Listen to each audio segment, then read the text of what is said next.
Alright, so for our last panel today, we have TradFi's budding romance with crypto, right? Where we're going to discuss, growing demand from individuality for alternative investments and assets. In particular, also to discuss how the digital assets ecosystem is keeping pace with this one. On the panel, right, we have Carter from Blockhead, CCU, Jeffrey Tang from Climate Research, Randall Yeager from EES, and CCU from Denver. Moderating the panel, we have Brad, who is the founder of Regulation Asia. Easy enough. So, as mentioned, Brad McLean, co-founder of Regulation Asia. So, as a starting point, I'll do no justice to our panel here. So, what I may just come in and microphone and you guys give a quick introduction to yourselves. Thank you.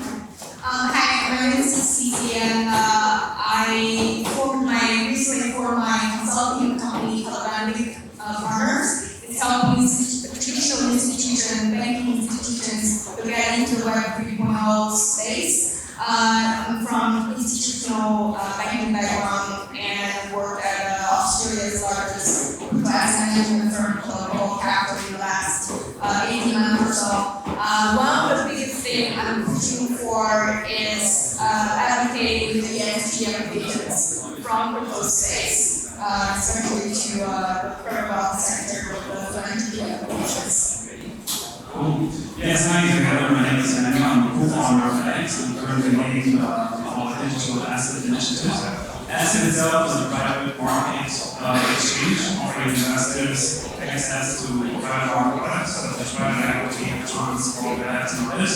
And my role is to look at what role does X play in the crypto space. So pretty much thinking sort of how can we bridge into industries. Yeah. Hi everybody, my name is Jeffrey Tang. I'm with Time Research. Time Research is a high-frequency trading firm in crypto. We trade about $2 billion USD a day.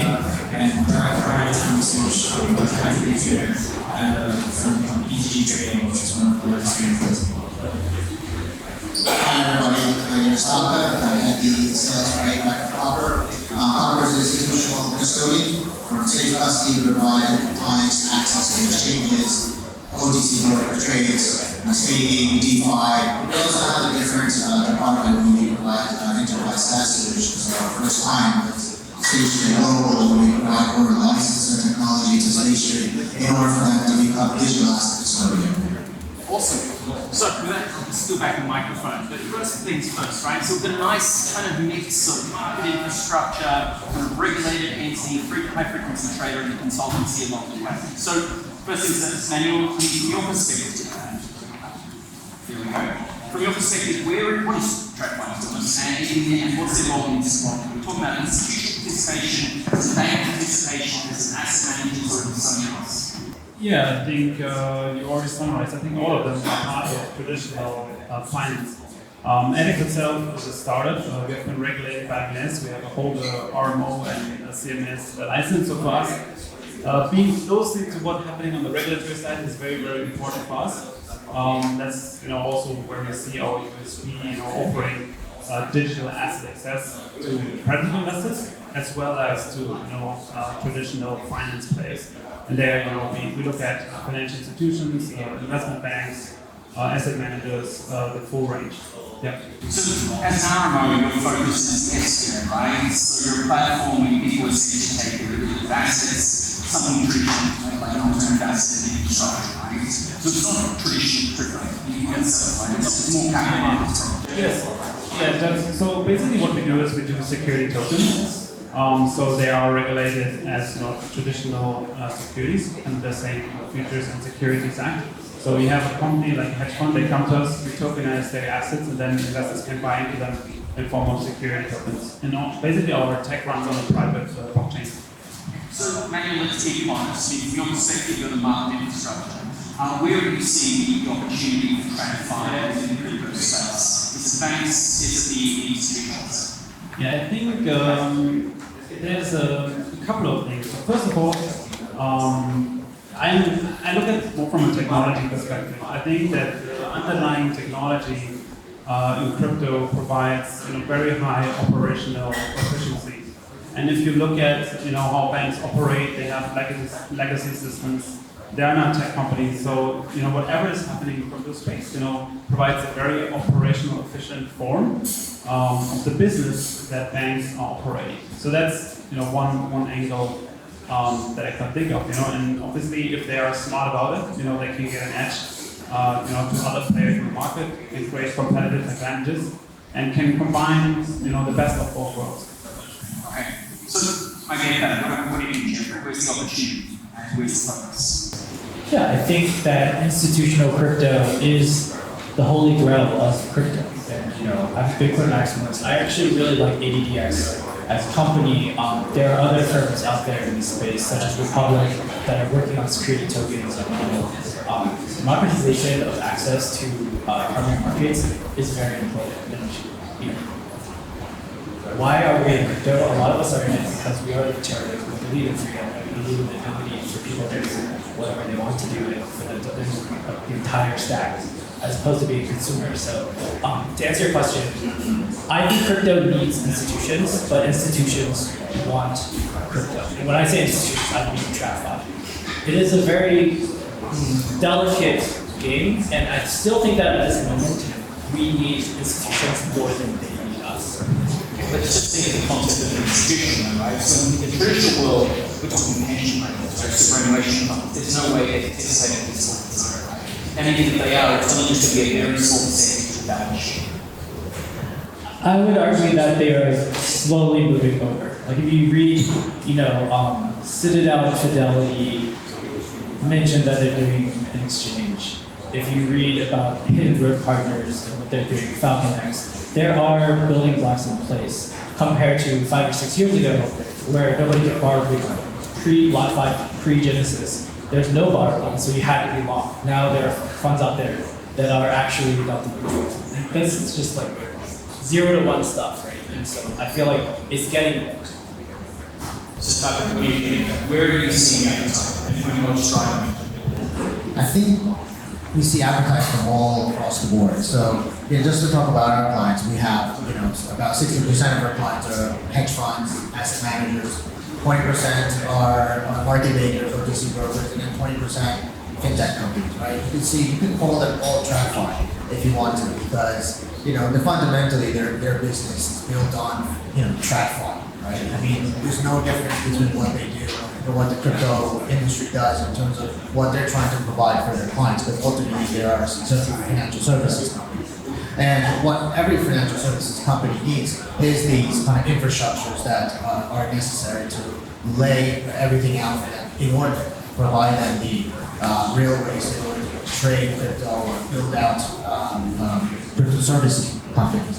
So therefore, we see from all these sectors, whether it be a bank or a securities broker or a hedge fund, everybody's wanting to come into this space because there's a new world being created out there. And what we as an infrastructure building company is trying to do is provide every step of the way to make sure that everybody can participate in this industry.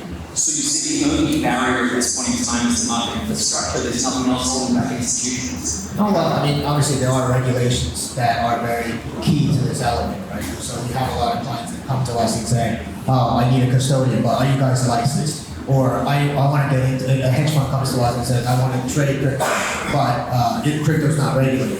So there's all these regulations that they need to kind of, hurdles that need to be clear in order to get into the space. Every market seems different. So in Singapore, it seems the main kind of service, right? In Thailand, the SEC defines it as security. We look at the big Basel BIS, even for bank participation, they require that a bank set aside for them to trade crypto 1,250% of its capital just to trade. So for every dollar you trade in crypto, you have to set aside $12.5, right? So it's not saying you can't participate, but they're making so it's really expensive to do. But we'll come back to regulation in a little bit and see where are the options. Yeah, I think TradFi and crypto, they go together. Obviously, the crypto space growing very fast. Now TradFi want to be part of it. I think there's a lot of media coverage that's very negative to crypto, with the scams, with the bad for the environment, etc., etc. It created this misconception that crypto is very fearful, or crypto is a speculation, an option. So I think with the TradFi getting to involve this space, it's actually creating an access layer that helping investors to manage their risk. I think crypto is a new asset class. It's immature, it's growing, it has a lot of learning to do. There's a lot of people taking advantage of in doing this phase, and that's why you have the growth. But then with traditional institutions get involved, I think you're creating a actual safety layer for ordinary investors to get involved in this space. So there's a lot to unpack. You mentioned that investigation that it goes back to Rowan speech a couple of weeks ago when he was talking about the PSA, development in Singapore. Before we kind of jump to that, are you saying that the role of TradFi is not really dominating markets, providing liquidity and paying rates?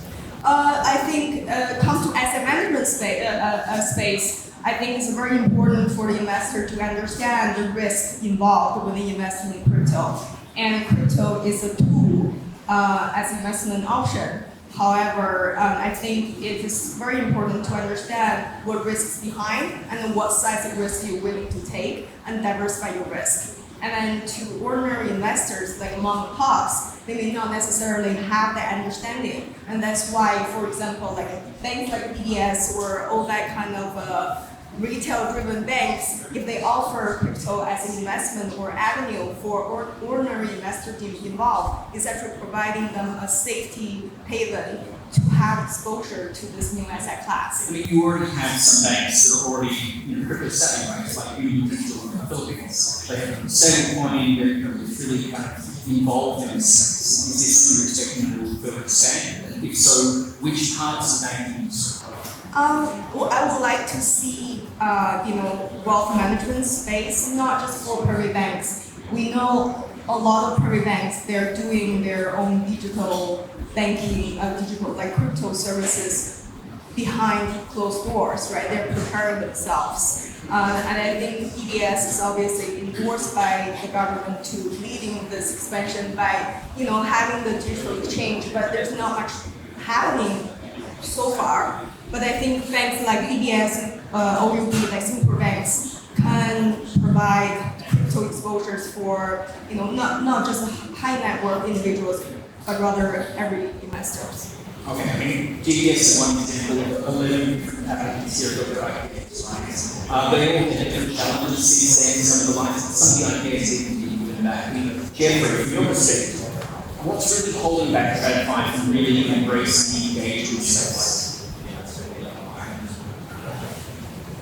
It's a good question. I think it's fear, because I worry that TradFi FOMOs in and then they're tourists on the way out. There are a lot of institutions already in crypto. The trading side, as a trader, there are a lot of traditional high-frequency trading firms that are already dominant in the space. Jump Trading, Tower, 2 Sigma, D-Shaw, Hudson River Trading, Jane Street, Virtu, SIG, Optiver, all of these firms trade crypto. They're all quite good. And they're all quite good at what they did before. Right? So from my perspective, I think they're already here and they're here to stay.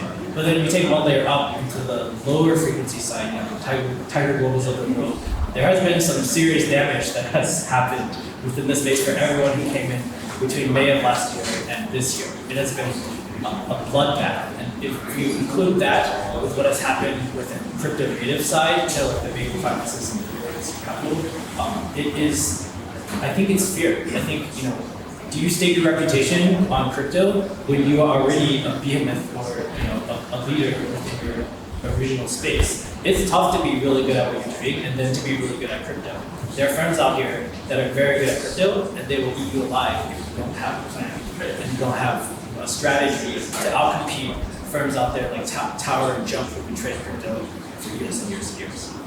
Okay, so there's a few things I want to delve into this. So let's first of all look at the fear component. So you're saying, what is driving the fear? Is it kind of betting back type thinking that they're wrong, they're going to destroy their licenses, their client base, or is it something else on the fear side?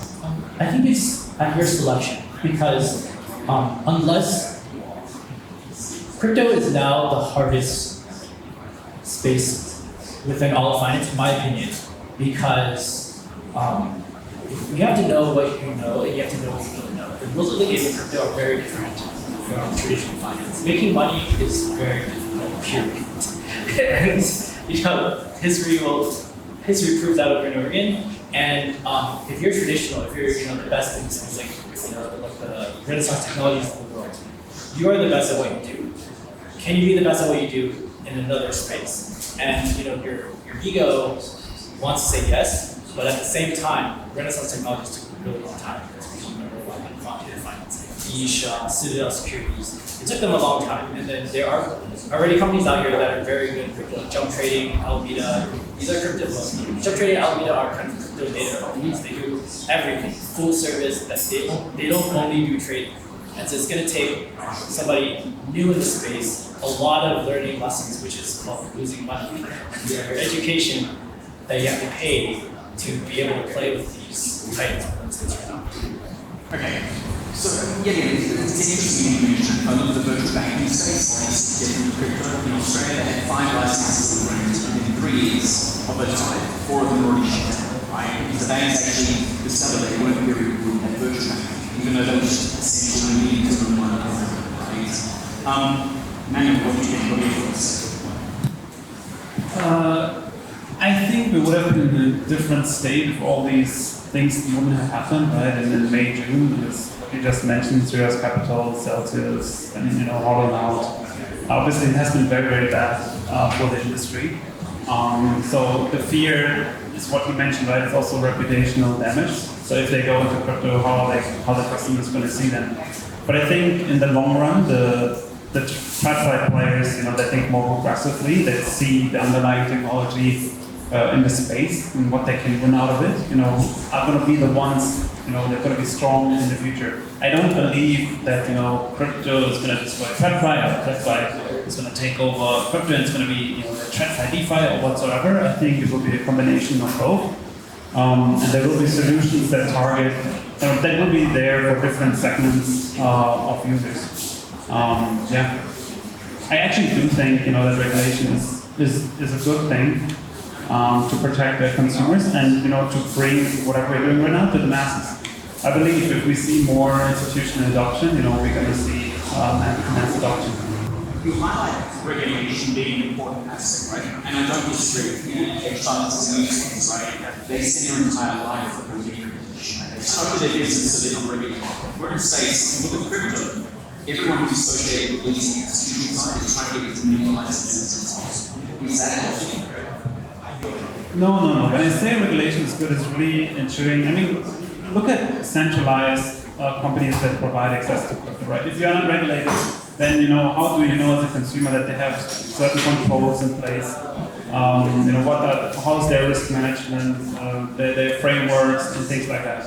And obviously, a lot of retail investors have lost a lot of money because they onboard with some scam companies, and that's still going to happen. So I don't think. I agree with you. It's not about getting a whole range of licenses. What I'm just trying to say is that if there's certain rules or controls in place, it creates more trust for the end consumer, and thereby more adoption. It's really important to also break down that the licenses are really different. So you're an RMO, so there's lots of rules and regulations, right? You're a CMS license. So if you look at the vast majority of programs, it's all just about financial crime, knowing your customer, and making sure you're doing business with people that are not bad actors. Is this where you see regulations that keep developing, or are we going to see it starting to mature a little bit because of the recent bad things that happen in concessions? I think it's eventually going to go there, but I don't think any regulators of, let's say, a group of developed nations have really gone down that path yet, right? So even like Singapore, as you mentioned, it's about AML, KYC. I think that's the extent that they can do right now to make sure that there's creditor protection. Right? So you're not exposing your clients with tokens that went through illicit activities, right? So I think that's kind of like the first step. But regulating crypto trading, or regulating on the payment side, is a whole new different animal. And it took years and years for traditional finance to get to that space that they are right now. So we're just really at the beginning stage of it. So I think it needs more time for regulators to kind of understand this market. But even before even government or regulators to come into it, I mean, there are things that even our industry side can start to do as well. I mean, for Copper, we are an institutional custodian. We want to be able to provide, secure custody for our clients. Even if they trade on exchanges, we want them to, in the true nature of custody, keep their assets with custody and trade on exchanges without having to pre-fund them. I mean, these things are like industry practices that we want to kind of advocate for other even like custodians to do, because we don't want just to have one custodian in the industry. We want everybody else to do the same thing. If you go to what happened recently about the whole the debacle and things, it was all around uncollateralized lending and improper risk management, right? So does the regulators really want to get into that, really like put their hands into it and figure things out? It's going to take a long time. So I think ultimately they need to take one step at a time. But we as an industry service provider, we need to also advocate for better business practices as well. So Jeffrey, what do you reckon are the ramifications of the recent developments, right? So 3 hours more that from regulatory perspective, we look at the MES, the IPAs, all the approved certificates. Are we seeing something to change? The short answer is yes. Do you want the long answer? It's going to be more than it's going to be harder to create licenses, right? How's it going to change? I just got to Singapore, so I have no idea what's going to go on with the MAS. But in the US, I think Bitcoin spot ETF, whenever that happens, is going to be a seminal moment in crypto's history. And in 2017, in March, when they were rejected, there were 3 of them, not just the Blockhaus ETF. Bitcoin went down to 0 at its max. It literally hit 0. And then, fast forward to last year, we had the 2 futures in ETFs, the ITO and Valkyrie one. They're based on futures. There's a lot of contango, so you're literally losing money by buying this ETF because of the premium of futures to spot. That was a big deal, and it went up to 69,000 more or less because of that. And so to answer your question, the next big thing, at least from the US perspective, as someone who's basically from there from the US, that is the next thing, I think. And then everything that is kind of related to that, because you want to have a secure, safe product where the masses can invest in. And I believe that the spot ETF is that thing. And so manipulation of spot prices or will all the things that the SEC has said so many times about why spot ETF cannot happen. Well, that was the needle because it happened this year. I think we went backwards in time maybe 5 years or 4 years. So because of 3 years, all of the contagion that was involved in it. And it's very sad. Basically everybody blew up. Everybody in the borrowing and lending space blew up. And the lesson that I learned is you have to be a billionaire. Everyone who's a billionaire saved their companies. DCG, Genesis, the list goes on and on. If you're not a billionaire, that company blew up, you're now negative equity, and the rest is history. So that happened, and now from the US perspective, I think it really does affect what the SEC may or may not think about the progress of what I want to have, which is money too. So I'm assuming we've seen it with money, right? That each of the regulators learning from each other. Manny, what do you think? Coming back to cover the US and to Singapore, I do expect there's going to be more news on what MAS is going to do. So now we have to be PSA license, I foresee that it's going to be a more comprehensive set of numbers. I have no transparency into it, but I'm expecting it. That's for the fact that Pop now also had IPA and now also was involved, so I'm assuming that MAS is talking about it. Let's see here. I can tell from experience that obviously we also applied for it. It takes quite a long time, even until you get a review by MAS. But let's see here. So yet again, focus historically on financial crime as that side. You anticipate still be part of the financial crime market use and investigation. Where do you see the opportunities to develop on this, maybe the focus moving forward? With regards to from a regulatory perspective or from a company? Either either. Okay, I mean, for example, today, being a crypto custodian is not a regulated activity. So we launched our own crypto wallet in July. It was a soft launch. We haven't done any big PR on it, but it doesn't require us to have a license, right? We can also, You sure about that? Yeah, I'm very sure. So there's a thing called the Financial Service Markets that goes live March 1st, 2023. That means anyone to do with virtual assets in Singapore has to be regulated. So maybe not today, but at March 1st. Today only. So only if we start offering like buying Bitcoin, Ether, then we need PSA license. So technically, also today, we could offer access to staking, access to DeFi protocols through our platform without any need for license. I assume that there's more coming from MS that also goes towards that, but let's see about it. Cool. Cici, what do you think? Yeah, I think regulators are still catching up, and they're also learning. Like for example, like you said, Singapore has a PSA license. That's not enough to cover all the activities in the crypto space. And I think eventually once the regulators really understand the space, it's actually protecting the crypto projects as well. Like for example, dissemination information that protect a lot of projects. Right now, it just free space for you to say whatever you like, which is really harmful for some of the projects, right? And then another thing I would like to say is, like for example, SEC use Howley test to judge if the protocol is of security or not, and that is a quite backward way to look at a crypto projects. And also I think end of the day, doesn't matter what regulations is available. I think for crypto investments, still one thing is risk management. So risk management is a nice little segue, right? So regulation is one thing, it's not everything. It's where we tend to spend a lot of our time, but in the end, traditional institutions get engaged, it's all about opportunity, right? So is there an opportunity for DeFi, for TradFi kind of firms, type of thing? Yeah. Currently, no.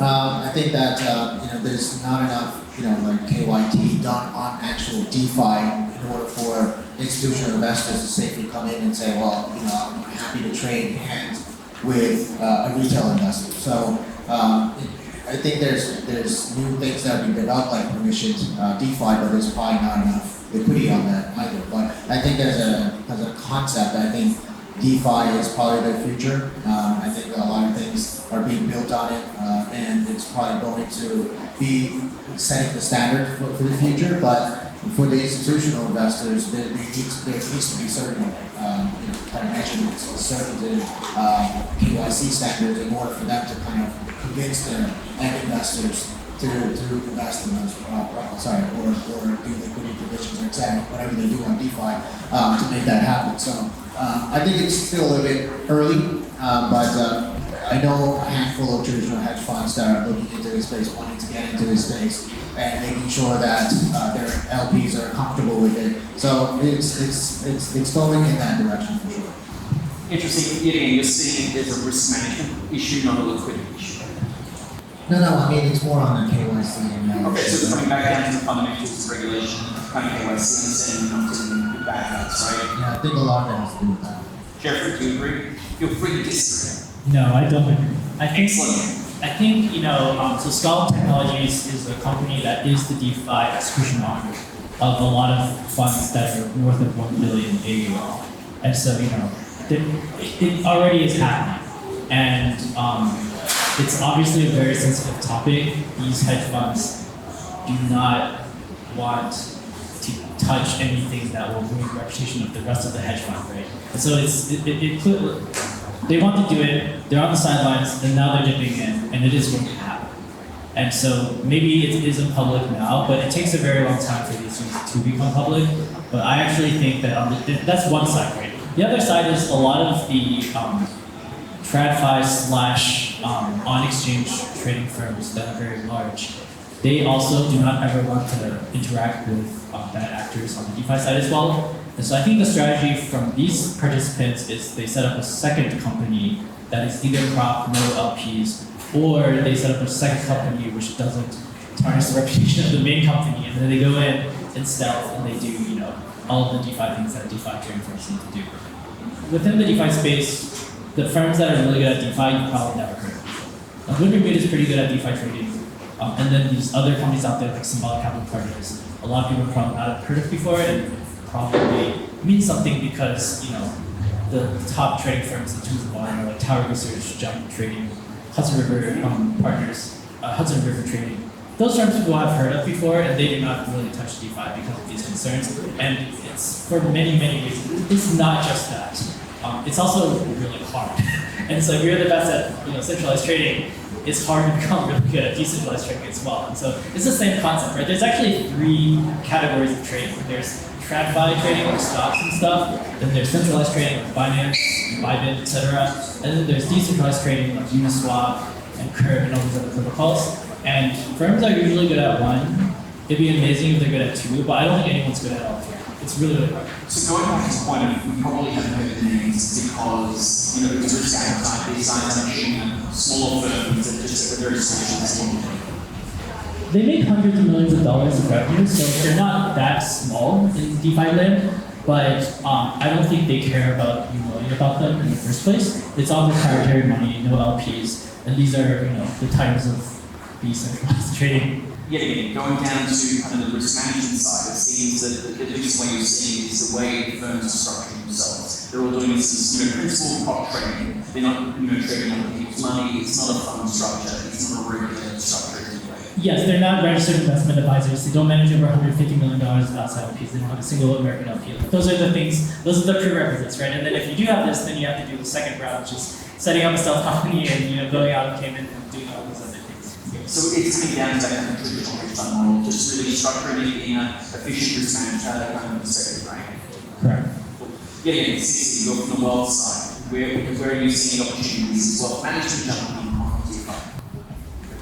Yeah, so one thing I don't think been talked enough about is actually the ESG contribution from DeFi protocols and the whole Web3 project, right? So when I talk to institutional bankers about ESG contribution from crypto space, they roll their eyes at me because all they know is about Bitcoin's electricity consumption.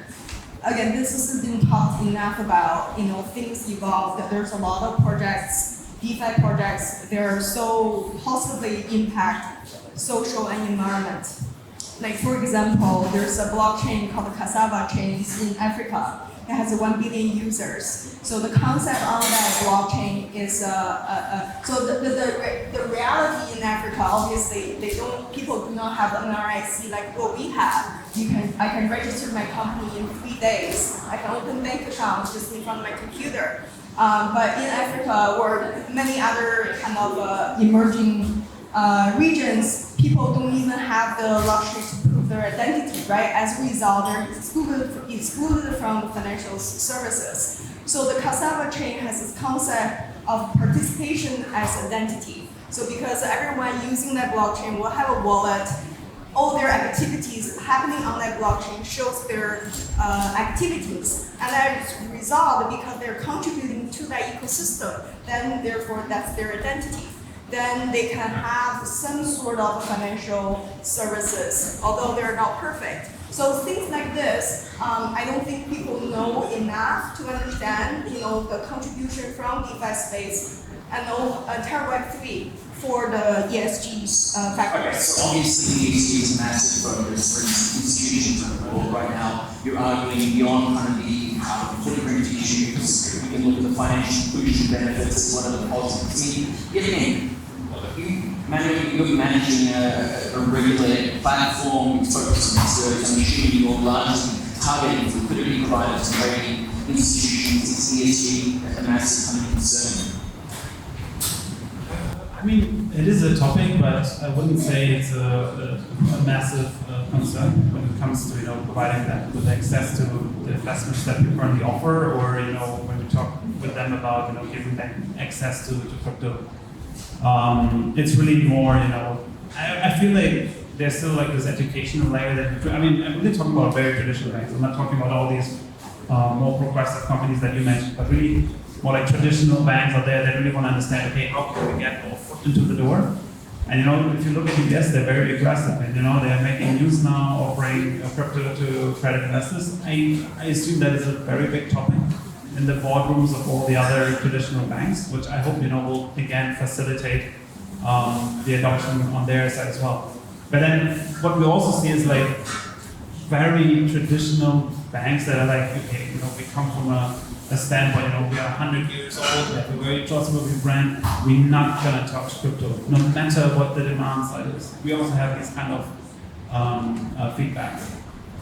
Yeah. Okay, yet again, what are the main concerns for you guys? I mean, I think the big question will always be essentially what you're going to use liquidity, right? I assume that that's the number one issue. What drives liquidity in your space? You mean with regards to private market, perhaps? Yeah, within the private market, is there kind of platforms that you are? Yeah. On the private market side, I mean, if ADEX wouldn't exist or Republic wouldn't exist, you know, there would be zero kind of possibility to to access your position. So I think there's two things that we are doing, right? One, we give access to the broader masses, to access private market products. And secondly, we have a secondary trading where investors can even trade private market products, or something that is not existent, at least not here in the region, right? That's a different story.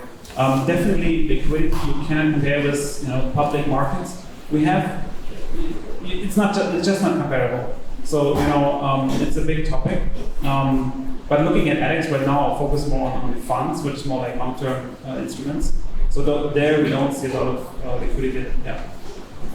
Again, going back to your comment around traditional banks, I mean, I know a very traditional, very old Swiss bank that actually, because of the Basel requirements, is risk capital of 1,050%, said we're into entities, it's a regulatory arbitrage. There is no regulation on entities getting in compliant. So, Jeffrey, what are you seeing from space? Do you agree that banks are just risk averse and want to destroy their reputation? I don't know. Yeah, I don't really interact with banks and have no idea what they All good. Tata? Yeah, at Copper we speak to a lot of banks across the world, and I guess there are a few different business models that banks are seeking. I guess for your commercial banks, they want to provide for their retail clientele like a brokerage system. So they ask us, what kind of wallet infrastructure do they need, what kind of exchange connectivity they need in order to make this happen. The investment banks of the world are, again, looking towards the institutional investor to provide them brokerage into the crypto market. We talk to custodian banks that they want to launch a digital asset custodian business. So we provide them with the kind of necessary tools and the technology about how to run a digital asset custodian business. They all have a different kind of mindset when they come to launching some kind of digital asset strategy, but all of them actually talk about asset tokenization. So this is something that looks like everybody's looking towards. It's beyond crypto assets. They're looking at private credit, private equity, maybe even public securities in the future, and how they can provide the custodial services and access to this market through a new platform that can service their clients on the blockchain. So is it likely then the focus will be to leave from crypto and directly to tokenization of everything? Yeah, exactly. I mean, Copper's product was to provide for all that, right? And I think that's what State Street is looking at as well. Obviously they have their own State Street interface, and clients can look at their equity positions, bond positions, and then when they launch, they can see the crypto positions. But in the future, maybe all of that will be transacted on blockchain, so Copper can service State Street for that. Awesome. I mean, at this point, are there any kind of questions from the audience? Just double checking that people listening along the way, not checking the phones the entire time. Okay, maybe they would. I'm not sure. But okay, again, if we're looking at the tokenization of everything, where are you seeing is there a divergence between Asia and Europe in terms of focus around these sort of traditional institutions? I think it's pretty consistent. I mean, I've been to other regional countries in APAC. They all want to launch their own type of products and tokenize them. I think for global investment banks, they're thinking about their own products they already have as well. So I mean, they're all kind of the same. I mean, there's no real difference that I see personally, but maybe everybody else has a difference. Yeah, I think tokenization of traditional assets are enhancing the liquidity, especially liquid assets. They are inherently different from crypto assets because they have a different risk return profile. So I guess eventually we all move on to the blockchain. That's why it's necessary for traditional assets to get on blockchain by being tokenized. Yeah, again, you mentioned risk return, right? When you talk to your clients across the region, is the focus just really on returning? That's kind of the reason why they want to engage in this. Yeah, I think if you think about the product market fit of crypto assets right now, unfortunately most of it's speculation, right? So, and I think a lot of people are looking to that asset class as an alternative way to build out that wealth. So obviously these banks and digital banks, what have you, they're all trying to provide that opportunity for them.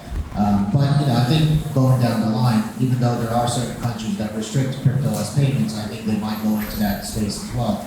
So I think some of these digital banks are actually trying to offer crypto payments in certain countries. So I think the use case is going to start to spread, and it's not just about DeFi and trading. Makes perfect sense.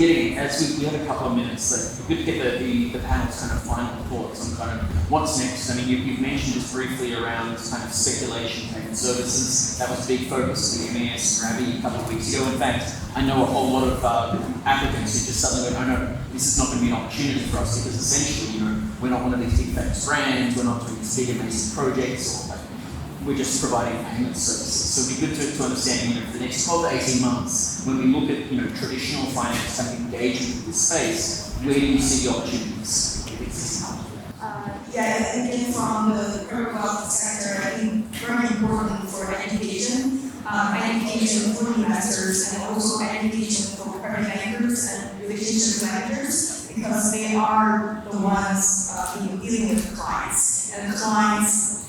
More and more clients are demanding digital assets in their portfolio. We all know inflation is here to stay. Buy token cash or bonds, and I just don't think that's sufficient enough investments for the long run. I think crypto provides a potential growth if you invest smartly. Therefore, it combats inflation in that respect. So the client demand is definitely coming. That's why you see family offices and also private banks are all getting into the space. Maybe they are not announcing, but they do have plans. Education is key. I think that there are three key things. One is, I think at the moment there's a lot of development going on behind the scenes. And every week or so you see another news article about some guy launching crypto custody, crypto service here, or staking services. So honestly, I think already last year there was a decision across FIs, moving into that space, but I'm still very much behind the global servers. So I expect that there's more of that coming up, no matter the current market conditions. Secondly, I think that for sure we're going to see new forms of regulations. I hope that on a regional level or maybe global level there will be more consistency between the regulators to avoid what I just mentioned, but I definitely expect more to see in that space. And thirdly, I think there's going to be new use cases in crypto that we don't yet, that apparently don't emerge. For example, KKR launched one of their private equity funds. And things like that, I think we will see more of that. Awesome. I have 3 points as well. The first one is, as an investor, I feel like we've gone through 2 waves of utility tokens, and I don't really understand the utility of utility tokens. And I think that going forward, the next wave may be security tokens. Security tokens have not done that well historically, but 2021 is never going to happen again, and regulation is coming in on the ground. And so security tokens could be the next wave, and we could have, Getting if we're looking at security tokens, right? So they've been around for forever. Liquidity has always been the issue. So what's going to change to drive liquidity to security tokens? I think that's a $1 trillion question. If I knew the answer to that, if I knew the answer to that, I would be building I'm very proud of what we're doing in the field, and that leads me to my second point. The second point is crypto as a whole. I am proud of certain things that have happened in the last 2 years. So, for example, ESG, that's inclusive energy, flame mitigation, negative energy costs, ExxonMobil pays them to take excess natural gas and convert it into energy and Bitcoin. That's great for the world, and they also have money and so funds allocation certain beliefs where remittances are 10% of Philippine GDP, but the transaction costs will be quite high because of these decision makers that use crypto as a vehicle that passes on and comes like that, little bit of finance, real world lending to neobanks in real countries, the lenders are DeFi teams themselves, and the borrowers who actually need this money. So that has really good video as well. So I think there are a lot of positive issues out there, but it really is a massive important, and crypto is here to democratize finance, to allow everyone to own a piece of the world, right? And so, what I mean is more common. And so, there it's happening, but it's very, very rare. And I don't think that is a common theme. The third one is with the regulation coming, if it hasn't already happened, I think that from a trading perspective, everything will become commoditized. Right now, in the trading world, crypto trading is easier technically than equity trading because of the various, let's just call it like access. It's hard to trade on Binance in some Latin America. Therefore, a lot of non-Americans are doing quite well on Binance. Every American we're able to trade on Binance and be a lot more competitive. There's a lot of these access type rules that prevent people from being able to place in the first place. As everything becomes commoditized, as crypto becomes mainstream, all of those things will disappear and it will become just boring again, just like stocks. I mean, yet again, those friction points, right? That's where the trading opportunity is, isn't it, right? Yes, but it's temporary. Okay. So, yet again, you mentioned that crypto is going to democratize kind of finance, but that's yet again counterintuitive to our discussion. Traditional institutions not about democratizing anything. I mean, that's where their opportunity is.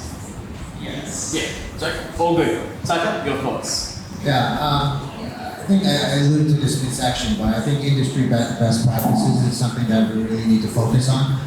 Sorry, it's not really about products or anything like that, but if you look at the concentrated risk that all these traders and investors put on exchanges, some of these things need to kind of be spread out. I mean, in traditional finance, there are segregation of duties. You have different custodians and clearinghouses, et cetera, doing separate different jobs to make sure that there's no conflict of interest, and the investors are not taking concentrated risk on one entity. Right? So I think that those kind of things need to be kind of put into place in this industry to make it a lot more secure. And I guess the industry practices around lending as well. So all this uncollateralized lending that was going around, I think needs to be on a more collateralized basis, and maybe product-wise there are enhancements that we can do to make sure that there's systematically there, kind of like DeFi, there is a collateralized element to it, so that no uncollateralized lending or mismatched duration risk or all these credit risks that have been looked at can be done much better. Yet again, wanted to see if there's any questions from the audience along the way. If not, final thoughts here. We've had risk, regulation, ESG, and apparently STOs will be the thing of the future. With that, thank you, Tucker, Jeffrey, Manuel, and Cece for being so candid with your conversation today.